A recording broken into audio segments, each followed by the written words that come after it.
창세기 4장 16절부터 26절입니다. 가인이 여호와 앞을 떠나서 에덴 동쪽 놋 땅에 거주하더니 아내와 동침하매 그가 임신하여 에녹을 낳은지라. 가인이 성을 쌓고 그의 아들의 이름으로 성을 이름하여 에녹이라 하니라. 에녹이 이랏을 낳고 이랏은 무야일을 낳고 무야일은 무드사일을 낳고 무드사일은 라멕을 낳았더라.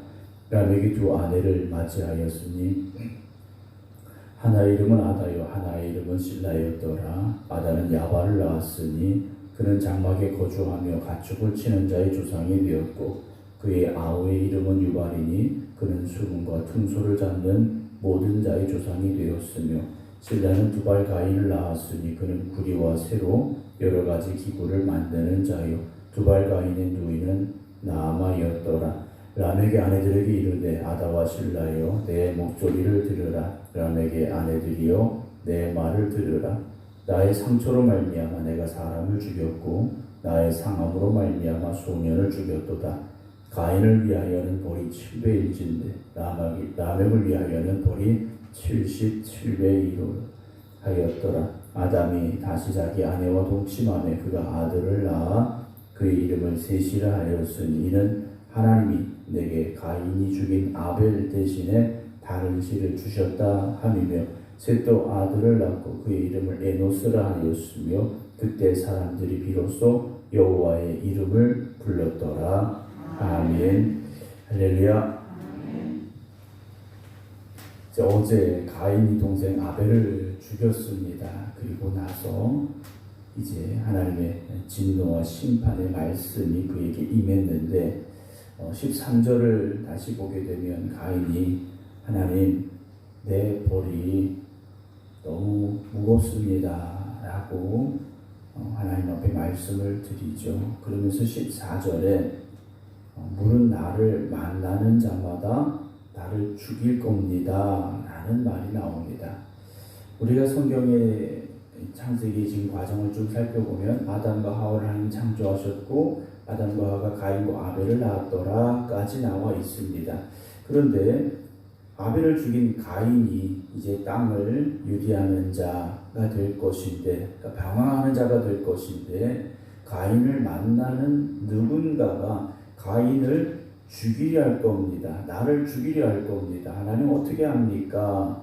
라고 하나님 앞에 말씀을 드리죠. 그때 하나님께서 어제 마지막 15절에 가인을 죽이는 자는 벌을 7배나 받으리라 하시고 가인에게 표를 주사 그를 만나는 모든 사람에게서 죽임을 면하게 하셨다라는 말씀이 나와 있습니다.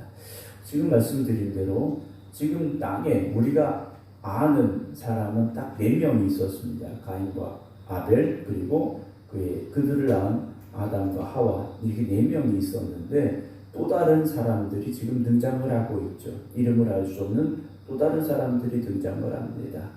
그러면 이들이 누구일까 하는 거죠. 이들이 누구일까? 성경은 이들이 누구인가에 대해서 우리에게 설명해 주지 않고 있습니다. 그럼 이 사람들이 누구일까? 고민이 되게 되죠. 분명히 아담과 하와가 있었고 가인과 아벨을 낳았는데 이 사람들은 누굴까라는 의문이 들어오게 되죠. 우리가 성경은 모든 사람의 이름을 기록해 주지 않습니다. 모든 역사가 다 기록이 되어 있는 것이 아닙니다.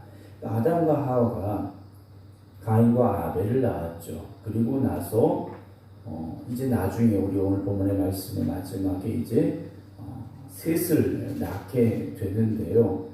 5장 3절을 먼저 보게 되면 아담은 130세에 자기의 모양과 자기의 형상과 같은 아들라 이름을 셋이라 그랬습니다. 그러니까 아담이 130세 때에 셋을 낳았다 그랬어요. 그러니까 아담과 하와가 그 과정 중에 또 다른 자녀들을 낳았을 것이다 우리가 추측을 할 수 있다라는 거죠. 왜냐하면 가인이 아벨을 죽였습니다. 그러면 우리가 일반적으로 생각해보면 전혀 다른 남이라면 가인이 아벨을 죽였다 할지라도 그것이 자기에게 어떤 가인을 죽여야 될 이유가 되지 않는다라는 거죠. 아마도 가인과 아벨 이외에 다른 형제들이 있었을 것이다. 우리가 알 수 있다라는 거죠. 그리고 나서 17절에 보게 되면 아내와 가인이 동침하여 에녹을 낳았다 그랬거든요. 또 다른 여인이 여기 등장을 합니다. 그러니까 성경 아까 말씀을 드린 대로 성경은 모든 사람을 우리에게 다 알려주는 게 아닙니다. 하나님의 역사를 기록해 내려가면서 필요한 이들의 이름이 등장하는 것뿐이지 모든 사람의 이름이 나오는 게 아니다. 우리가 먼저 생각을 하고 이 말씀을 오늘 본문의 말씀을 보게 될 텐데요. 오늘 16절은 가인이 여호와 앞을 떠나서 그랬습니다. 땅을 유리하는 자가 됐기 때문에 그는 하나님 앞을 떠났다 그랬어요. 그러나 떠나서는 안 되죠. 자기의 죄를 철저히 회개하고 나는 하나님 떠나서 살 수 없습니다 라는 고백을 해야 되는데 가인은 하나님 앞을 떠나죠. 에덴 동쪽 롯 땅에 거주하며 아내와 동침했다 그랬습니다. 아니 땅을 유리하는 자가 될 것이라고 그랬는데 방황하는 사람이 될 것이라고 그랬는데 아니 거기 거주했다라고 되어 있습니다. 물론 집을 짓고 살았겠죠. 그러나 하나님을 떠난 사람은 방황하는 인생이 될 수밖에 없습니다. 오늘도 우리가 하나님 만나지 못하고 하나님 의지하지 못하고 하나님을 멀리한 사람은 결국 방황하는 인생이 되는 거죠. 다 집이 있죠. 자기가 사는 땅이 있고 집이 있습니다. 그러나 영적으로 볼 때는 방황하는 사람이 될 수밖에 없습니다. 오늘 저와 여러분들은 영적으로 방황하는 사람이 아니라 주님 안에 거하는 믿음의 사람들 되기를 주님의 이름으로 축원합니다. 그래서 아내와 동침함에 그가 임신하여 에녹을 낳았다라고 되어 있죠. 이 에녹은 우리가 아는 창세기 5장에 나오는 그 에녹이 아니죠. 세세의 후손인 에녹이 아닙니다. 그리고 나 17절 중간에 가인이 성을 쌓았다 그랬어요. 자기를 보호하기 시작했다라는 거죠. 여러분 어떤 세상에 성을 쌓고 돈을 많이 모으고 권력을 가지고 그것이 나를 보호할 수 있느냐? 아닙니다. 그렇게 보여지죠. 그렇게 믿어집니다. 그러나 하나님께서 나를 보호해 주셔야 됩니다. 오늘도 이 하루가 어떤 누군가가 어떤 힘이 권력이 돈이 나를 보호해 주느냐? 하나님께서 보호해 주셔야 됩니다. 믿음의 사람들은요 하나님이 인도하시고 보호하시는 그래서 여호와는 나의 목자이십니다라는 그 고백 가운데 살아가야 되죠. 그의 아들의 이름으로 성을 이름하여 에녹이라 그랬습니다. 에녹이라는 이름의 뜻은 시작이다. 어떤 그런 의미를 가지고 있는데요. 여기서 이제 그들의 역사가 시작이 됩니다. 18절 에녹이 이랏을 낳고 이랏은 무이하엘을 낳고 무이하엘은 무드사엘을 낳고 무드사엘은 라멕을 낳았더라. 이렇게 이제 후손이 쭉 이어지고 있는데 그들 이외에도 또 다른 아들들이 분명히 있었겠죠. 분명히 있었다라는 겁니다. 그런데 이제 중요하게 등장하는 인물들이 나오고 있는데 19절 이 라멕이 2명의 아내를 맞이했다 그랬습니다.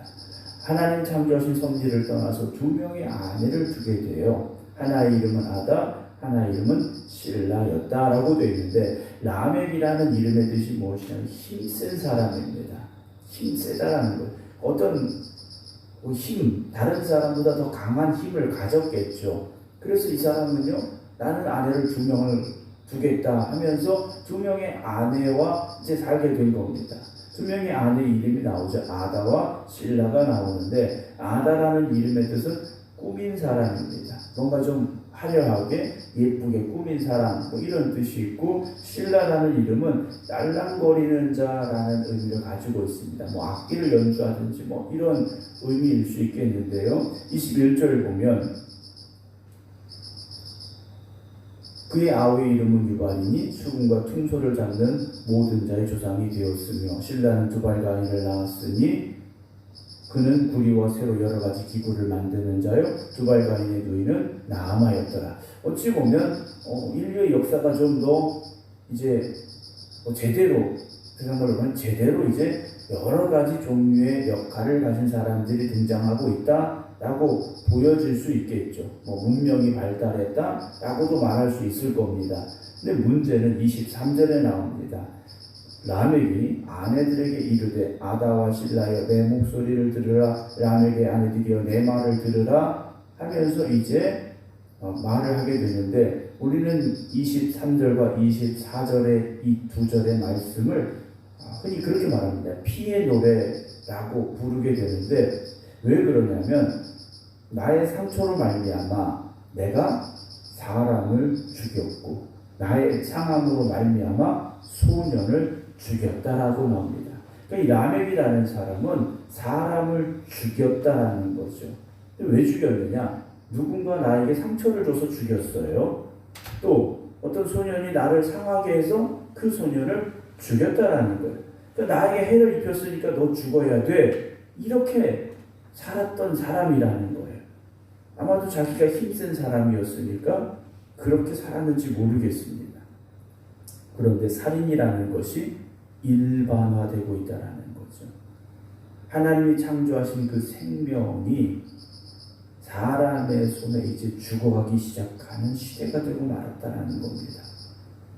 24절에 그러면서 그가 이런 말을 하죠. 가인을 위하여는 벌이 7배일진데 이게 누가 하신 말씀입니까? 하나님이 하신 말씀이에요. 그런데 자기를 위해서는 벌이 77배가 될 것이다 라고 말합니다. 나를 해하는 사람은 그 벌이 77배. 그러니까 자기를 해하는 사람은 다 어떻게 하겠다는 겁니까? 죽이겠다라는 거예요. 자기에게 상처 주고 자기를 화나게 하고 이런 사람은요 다 죽여버리겠다라는 거죠. 세상이 이렇게 지금 악해져가고 있다라는 겁니다. 문명은 발달했을지 모릅니다. 더 화려해졌을지 모릅니다. 그런데 악해져가고 있다라는 거죠. 오늘 이 시대가 과거보다 더 문명이 발달하고 과학이 발달하고 지식이 더 풍성해지고 그런 상황이 되어졌습니다. 그런데 사람의 마음들은 어떻습니까? 분명히 예전보다도 악해지고 있다는 거죠. 사람의 마음이 더 선해져야 되는데 더 악해져가고 있다는 겁니다.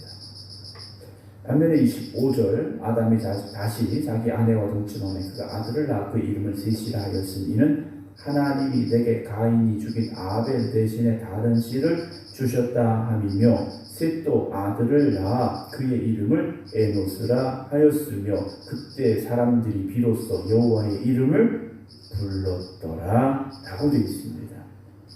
하나님의 이름을 불렀다. 이 말이 무엇이겠습니까? 예배가 드려지기 시작했다라는 거죠. 가인의 후손을 통해서는 그저 문명이 발달하고 어떤 무기가 발달하고 음악이 발달하고 이랬겠지만 셋의 후손을 통해서는 예배가 드려지기 시작했다라는 거죠.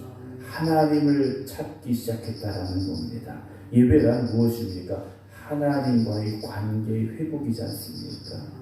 세상과 하나가 되겠다는 것이 아니라 하나님 앞에 서겠습니다라는 고백이지 않습니까? 하나님을 찬양하고 하나님을 의지하는 것, 그것이 예배라는 것이죠. 오늘 우리가 바라보고 또 소망해야 될 것은 어떤 세상의 부귀와 영화가 아니라 하나님과의 관계 회복이고 하나님의 백성으로서 서야 될 자리에 서기를 힘쓰는 모습이 되어져야 할 것입니다. 사랑하는 성도 여러분, 오늘도 우리의 영이 살아야 되지 않습니까? 또 영이 살아야 됩니다. 육신을 위해서는요, 사람들이 얼마나 노력하는지 모릅니다. 육신을 지키기 위해서, 육신을 아름답게 꾸미기 위해서요, 세상 사람들이 얼마나 많이 노력을 합니까? 그런데 정작 더 중요한 영이 살아나기 위해서 무엇을 하고 있는가라는 거죠. 오늘 이 새벽에 주님 성전에서 또 온라인으로 함께 예배드리는 우리 모든 성도 여러분들, 영이 살기 위해서 우리가 하나님 앞에 있음을 잊지 마시기 바랍니다. 오늘 이 하루가 그래서 하나님의 이름을 부르며 하나님의 이름을 찬송하며 하나님 주는 힘으로 살아가는 여러분들 되시기 바랍니다. 세상의 것들을 쫓지 마시고 하나님과의 관계가 회복되어지시고 하나님 주시는 은혜 가운데 살아갈 수 있는 복된 날 되시기를 주님의 이름으로 축원합니다. 기도하겠습니다. 세상의 사람들은 세상의 부유함을 추구하고 세상의 화려함을 쫓아갑니다. 육신적인 것들을 의지하게 됩니다. 그러나 오늘 저희들 우리의 아버지 되신 하나님 앞에 나와 우리의 영이 살기를 우리의 영이 회복되기를 간절히 소망하며 기도드립니다. 주님, 오늘도 우리와 함께하여 주시옵소서.